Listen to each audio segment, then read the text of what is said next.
Welcome to another movie plot and enjoy the memories. We open over a swamp in Louisiana being portrayed by the Cypress Gardens of South Carolina. The researcher Alice is being flown out here to replace a scientist who mysteriously vanished only a few days ago. It's no mystery to the viewer as we're shown a paramilitary group lurking around the forest picking off scientists. Lieutenants Ferret and Bruno carry around venomous snakes to use as weapons, but I'm unsure why we needed to target this dude's genitals. Alice hears the scream of a man in real pain, but her simple-minded guide Charlie just brushes it off as the swamp being haunted. He brings her to a research facility in the middle of the bog which consists of a few outbuildings surrounding a central church. Alice is introduced to the supervisor Harry, who tells women that they have no business being out here despite being employed by one. She's then shown around the church, which has been converted into a science lab so that Dr. Alec Holland can work on solving world hunger. Along with his sister Linda and a drowning opossum named Alessandro, they're developing a formula that'll allow plants to grow anywhere. It combines a plant cell with an animal nucleus because a cabbage that can hibernate better survives the winter. They even have a photo of a starving child on the wall just in case they forget their mission, but Alice notices one of the perimeter sensors are down. Apparently Venom Balls was supposed to be fixing it when he got accosted to death, so Alec takes Alice on a tour of the swamp while they go fix it. He gets all flirty with some bog orchid, but Alice thinks that Linda is this guy's wife and he's trying to cheat on her. Not sure why he doesn't just tell her that she's his sister, but just lets Alice go on thinking he's married while fixing the sensor. Upon returning to the site, the group hears a loud bang and rush to the lab to admire Linda's recent breakthrough. She's made a plant substitute for nitroglycerin, which isn't what they were trying to create, but they'll take it. Especially when noticing that wherever drops land it spawns rapid plant growth even on solid surfaces. Overcome with excitement, Alec kisses Alice and admits to being single, though I don't know why that was even a thing. Since she's on the payroll, he sends her to retrieve Harry from the control room, but she sees her guide Charlie being killed on the cameras. The scrotum targeters are raiding the camp, but Alice lays out a soldier twice her size and uses his gun to blow away his friend. She's still captured by the group and given a karate chop unconscious so they may gain entry to Alec's lab and steal all the good stuff. Their leader has used a perfect rubber mask of Harry to sneak inside the camp, but he never does this again, so I don't get the point. Anton Arcane wants the formula for himself for money or something, but then kills the developer Linda, so I hope she got it right. All of the scientists who could solve any problems are killed, including Alec when he's pushed over with a beaker of the exploding formula. The chemicals set him on fire, and these ruthless soldiers don't even shoot, they just watch as Alec dives into the swamp to extinguish the flames. They just trust that it kills him because that's always the smart thing to do, and Arcane orders his men to leave no evidence remaining. Alice manages to wake up and get away, but then returns in the morning without having used the payphone that's like 2 miles away to call the police. While the soldiers are disposing of her friends, she hides the last 2 weeks worth of research notes before being captured by Ferret. He takes her out on the boat and attempts to drown her in the swamp, as this guy's known for his creative murders. Suddenly a green humanoid emerges and knocks the mercenaries into the water before carrying the unconscious Alice ashore. The swamp thing hides her under the tiniest twig, and then as the soldiers spread out begins to pick them off one by one. At his mansion, while creeping on his assistant, Arcane notices that the most recent notebook is missing from the stolen research. He returns to the swamp, but only Ferret and Bruno have survived the monster's attack to report back their failure.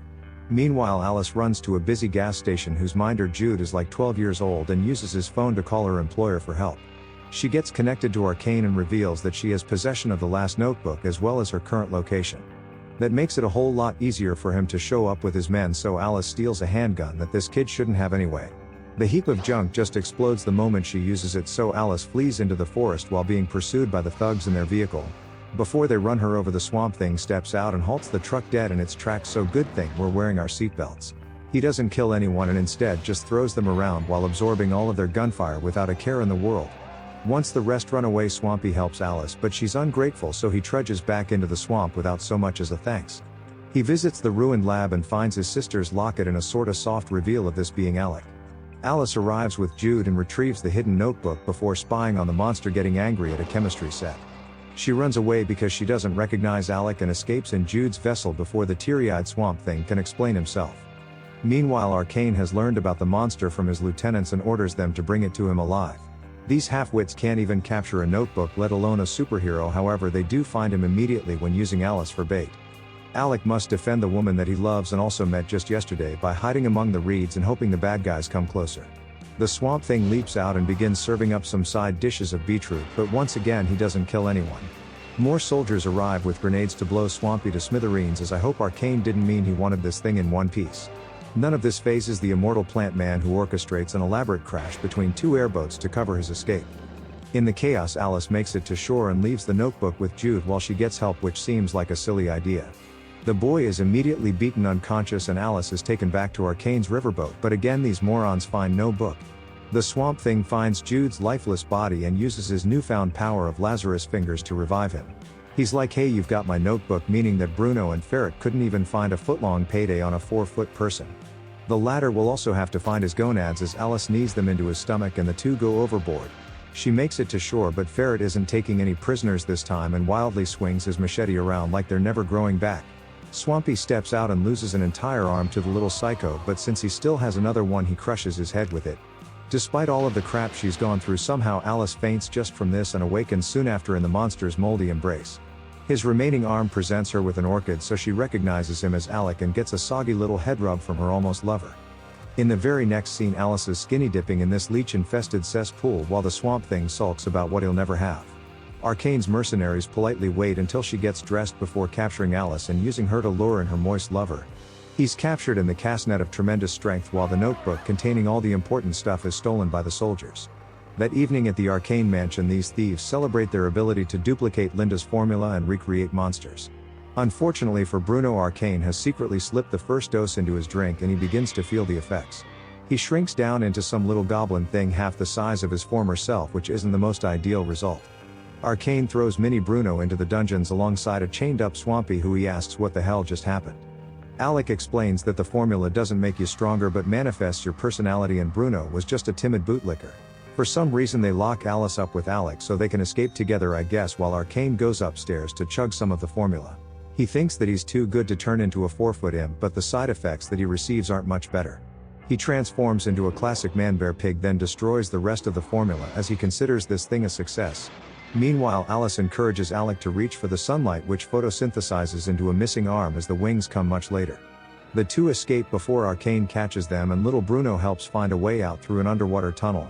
He then delays the man-bear pig, who gets right back up and pursues the escapees through the tunnel and into the swamp. While Alice does the basic damsel thing after a movie spent being a near-flawless stud, the two monsters battle it out up to their knees in a relatively low-key fight. I'm unsure why Alec leads the sword-wielding furball toward Alice, but if his intention's to get her stabbed, it certainly works. The human shield allows Alec to defeat Arcane by beating him to a pulp with a cypress knee, or more commonly known, a big friggin' stick. After a series of tremendous wallops, Alice bleeds out, so the Swamp Thing revives her with his power, and let's just say the boob grab's a requirement.